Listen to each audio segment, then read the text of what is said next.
Okay, let's call this Radios Hot Wired and Fixed sort of part 2. Alright, check it out. So what I've done is, I've realized that this red wire down here, which is supposed to be your hot lead, has no juice. It goes into the, what's considered a fuse box, but it's not, there's no fuses there. It's just kind of a weird looking cardboard panel. I'll get a close-up view of that on another video, but I did find out that this yellow wire is a constant, and that doesn't change, which is great, because I noticed I had light, I had the time working on the front of the radio, so I needed to see if this power would also supply the radio. So I connected it, and I also took this little black wire here. You can see this. This little black wire here is connected to the frame of the body up under the dash. Something Dad had to the old radio. This radio didn't have a ground from it other than this black wire, which seems to be what I was told is a floating ground between the speakers. I hooked this little black wire into this because I figured this was probably the grounding unit where it needed to be grounded from. And without the antenna, it still had a ground. I unplugged it, plugged this in, touched the two hot wires together, and everything came on.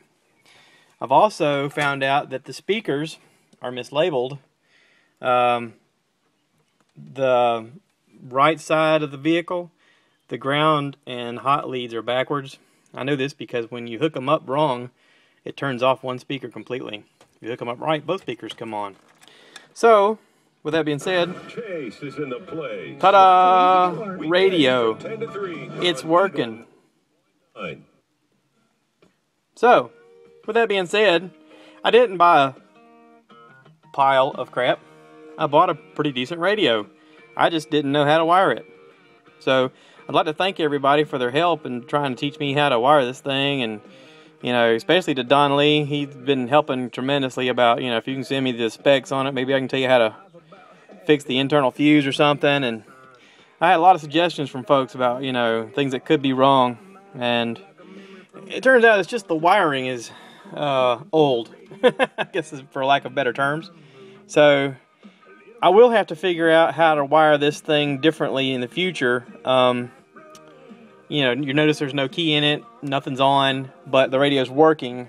So whenever I get out of the car, I just gotta remember to turn it off. You know, the little clock will still move, which is fine. I just gotta remember to turn it off. So, anyway, crisis averted. I'm so happy. See, this left me like sleepless last night. I was worried. I was like, oh God, what am I gonna do? Gotta fix this thing. I'm trying to fix something breaks. But now I feel great. Radio's working. Lights are working. Door lock is working.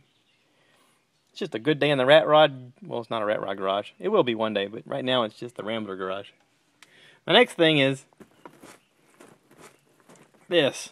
I want to get this to where it's not leaning down so much, and maybe find me some new visors that look a little better than this, or just recover these somehow. I don't know. I'm trying to dream up of inexpensive things I can do to fix it up along the way, because, you know, I'm on a budget, and as you can tell, it's Monday and I'm not working, so I was on call today. No work for Josh. Sad face. Anyway, thank you. Y'all have a great day.